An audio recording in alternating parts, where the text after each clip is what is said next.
Meera Bhayandar Vasai Virar police आयुक्तालय अंतर्गत नशे का कारोबार बड़े धड़ल्ले से फल फूल रहा है, जिसमें मुख्य रूप से नाइजीरियाई नागरिक का समावेश रहता है। उसी क्रम में एक बार फिर पुलिस ने नशीले पदार्थ की एक बड़ी खेप बरामद की है। आपको बता दें कि क्राइम ब्रांच 1 की टीम ने मादक पदार्थ तस्करी करने वाले गिरोह का भंडाफोड़ कर 22 करोड़ रुपए मूल्य की कोकीन जब्त की है। इस अभियान में पुलिस ने 3 लोगों को गिरफ्तार किया है, जिसमें 2 महिलाएं शामिल हैं। वह एक नाइजीरियाई व्यक्ति है। इस मामले में पुलिस ने सबीना शेख नामक महिला को भाईंदर से गिरफ्तार किया है। उसके पास से 11 किलोग्राम वजनी ड्रग्स जब्त की गई, जिसकी कीमत करीब 17 करोड़ रुपए आंकी गई है। पूछताछ के दौरान पता चला कि वह वसई में नाइजीरियाई नागरिक की मदद से ड्रग्स खरीद बेच रही थी। इसके बाद पुलिस ने गिरोह के 2 नाइजीरियाई नागरिकों को गिरफ्तार कर लिया। इसमें एक नाइजीरियाई महिला भी शामिल है। इन तीनों के पास से कुल 22 करोड़ 33 लाख रुपए मूल्य की 14 किलोग्राम कोकीन, अमेरिकी और नाइजीरियाई करेंसी नोट जब्त किए गए। यह कार्रवाई अपराध शाखा के पुलिस उपायुक्त अविनाश आंबुरे के मार्गदर्शन में अपराध शाखा 1 काशी मीरा के वरिष्ठ पुलिस निरीक्षक प्रमोद बराक और उनकी टीम के द्वारा की गई। मीरा भाईंदर आयुक्तालय में माननीय पुलिस आयुक्त सर के गाइडेंस के अंतर्गत एंटी नारकोटिक्स ड्रग्स के अगेंस्ट में पूरे कमिश्नरेट में ड्राइव हमारी चालू है। उसी तहत 15 अप्रैल को यूनिट 1 के पीआई बड़ाक और उनकी पूरी टीम को एक इंफॉर्मेशन मिली कि एक महिला के पास में ड्रग्स है। ऐसी मालूमात होने के बाद में हमारी पूरी टीम वहां पे उसके वो महिला के घर पे पहुंची और उस महिला का नाम साबिना शेख है, जो मोतीलाल नगर में रहती। उसका घर में जब हमारी टीम पहुंच गई और उसकी तलाशी ली तो हमें करीबन 11.83 केजीज का कोकेन हमें वहां से बरामद हुआ। उसकी कुल कीमत 17.74 करोड़ रुपीस की कीमत है। साथ ही 80,000 रुपीस की कैश हमको वो फ्लैट से बरामद हुई।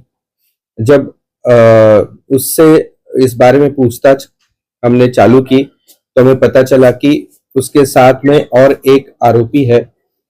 तो उसके घर पे जब हमने छापा बोल दिया तो उस बंदे का नाम एक नाइजीरियन है, उसका नाम है एंडी उबा बुडी के ओनियसे।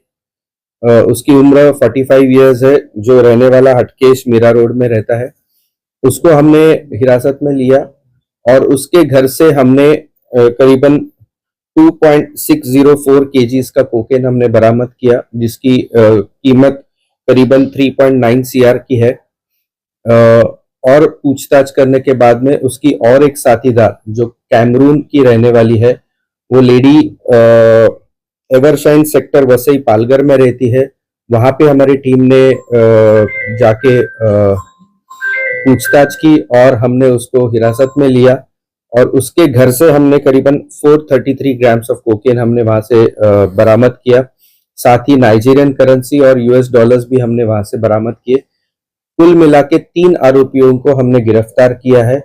इस पूरे मामले में नवघर पुलिस स्टेशन में सीआर नंबर 159/2025 एनडीपीएस के तहत सेक्शंस 8C, 21C, 22C, 29 के तहत हमने गुना दर्ज किया है। इसका इन्वेस्टिगेशन हमारी क्राइम ब्रांच की टीम आगे की इन्वेस्टिगेशन कर रही है और इन तीनों आरोपियों का हमने 5 दिन की पुलिस कस्टडी हमें मिली है। आगे ये कहाँ से लाते थे, कहाँ बेचते थे, इनके घरों में और कोई साथीदार है, कौन कौन लोग इसमें शामिल है, इसकी पूरी तहकीकात हमारे इन्वेस्टिगेशन में हमारे लोग करेंगे। कोकेन कहाँ पे बेचा जाता था और एक जो खास बात हमें जो उसमें सामने नजर आई है कि जो कोकेन हमने पकड़ा है उसमें करीबन हमको 268 कैप्सूल्स हमें मिले हैं। ये capsules most probably human trafficking के तरीके से शायद इंडिया में ला सकते हैं, ऐसा प्रिलिमिनरी हमें लग रहा है। जब इंट्रोगेशन में हम लोग इन आरोपियों को पूछताछ करेंगे तो इसके बारे में और ज्यादा जानकारी पा सकते हैं। वो जो दोनों फॉरेनर्स ये लोग लीगली यहाँ पे रह रहे थे, उसकी इंफॉर्मेशन थी पुलिस को रहते थे। ये अभी हम लोगों ने उन जो जहाँ पे रहते थे उनके जो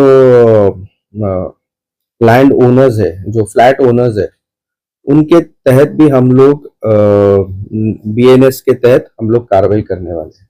लीगली रह रहे थे वो लोग, मतलब अपने पासपोर्ट नहीं, अभी तक उन्होंने उनके जो फ्लैट ओनर्स थे उन्होंने पुलिस को रहने वालों की वो उनके जो रह रहे थे उसकी इंफॉर्मेशन नहीं दी थी, इसलिए हम लोग BNS 223 के तहत हम लोग वो फ्लैट ओनर्स के अगेंस्ट भी कार्रवाई करने वाले हैं। मेरा भाईंदर वसईवार में बहुत सारे नाइजीरियन रहते हैं, उसके बारे में क्या कहेंगे? क्योंकि वो बहुत सारे नाइजीरियन ड्रग्स में जुड़े हुए।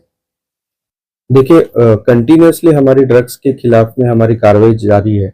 पिछले 10-15 दिन में हमने यूनिट 2 में भी हमने वहाँ पे हमने कार्रवाई की थी। कंटिन्यूसली हमारी ड्रग्स के खिलाफ में कार्रवाई जारी है। मैं वही आप सबसे निवेदन करता हूँ कि अगर आपके माध्यम से भी अगर आपको इन्फॉर्मेशन मिलती है कि कहीं कुछ गलत ड्रग्स के बारे में अगर इन्फॉर्मेशन मिलती है तो पुलिस को जरूर जानकारी दे, हम तुरंत उसके ऊपर कार्रवाई सर, करें। बड़े लोग थे जो लोकल पेडलर्स हैं, जिन पर उनको लाया जाता है फिर छोड़ दिया जाता है, कुछ तड़ीपार होते हैं वो वापस आ जाते हैं, उन पर कोई स्ट्रिक्ट कार्रवाई नहीं है? अभी तो फिलहाल मैं इस केस के बारे में आपको इन्फॉर्मेशन दे सकता हूँ। तो सबीना शेख का क्या रोल है इसमें? सबीना शेख के घर से करीबन 17.74 CR का मुद्देमाल हमने हस्तगत किया है, बरामद किया है। करीबन 11.83 kgs कोकेन हमने उसके घर से बरामद किया है। तो बड़ी मात्रा में उसके घर से ये कोकेन बरामद किया है। तो ये पूरे इसमें ये इसने कहाँ से ये कोकेन बरामद किया था, इसका जो बाकी नाइजीरियन और वो जो कैमरून की लड़की है उसका उसके साथ में उनका क्या रिश्ता था, रिलेशन था, कब से ये बिजनेस में इनके साथ में जुड़ी हुई, ये सभी इंफॉर्मेशन हम लोग इंट्रोगेशन में निकालने की कोशिश करेंगे। सर, कहीं ना कहीं सर सबीना शेख के इस मामले की पूरी मास्टरमाइंड लगी। मैं अभी तो फिलहाल इस पे कुछ बोल नहीं सकता। यंग जनरेशन नशे में होता जा रहा है, ये सारे स्कूलों को टारगेट करके धंधा करते हैं, उस पर रोक लगाने की सोचा? जरूर हम लोग एंटी नारकोटिक्स ड्राइव के तहत हम लोगों ने बीच में ही ऑनरेबल CP सर के उपस्थिति में एक बड़ा फंक्शन किया था, जिसमें पूरे स्कूल्स और कॉलेजेस के ग्रुप्स को हमने वहाँ पे उनका डांस कंपटीशन रखा था, उनका स्किट कंपटीशन रखा था, उनका 1 एक्ट प्ले भी रखा था, उनके काफी सारे ड्राइंग कंपटीशन रखा था, जिसके और उनका पूरा सब्जेक्ट था रिलेटेड टू ड्रग्स और उसके जो साइड इफेक्ट्स और उसके जो इफेक्ट्स है और उसकी किस तरीके से जनरेशन को खत्म करती है, उसके वही टॉपिक पे हमने पूरे वसई विरार और मीरा भाईंदर को लेके हमने ये कैंपेन चलाया था, जिसमें काफी अच्छा रिस्पांस उनके प्रिंसिपल्स, उनके टीचर्स और उनके स्टूडेंट्स का हुआ था। ऐसे उपक्रम हम लोग हमेशा हर साल ऑनरेबल CP सर के गाइडेंस में हम लोग करते आए हैं और इसके आगे भी करते रहेंगे। Thank you. तक ये पता चला है कि जितने जो कस्टमर्स थे जो सबीना शेख से टच में थे, आपको बता दें कि पिछले सप्ताह क्राइम ब्रांच 2 की टीम ने वसई के एवरसाइन से एक नाइजीरियाई नागरिक को 11 करोड़ रुपए के ड्रग्स के साथ गिरफ्तार किया था। मीरा भाईंदर से क्राइम रिपोर्टर्स TV न्यूज की एक रिपोर्ट।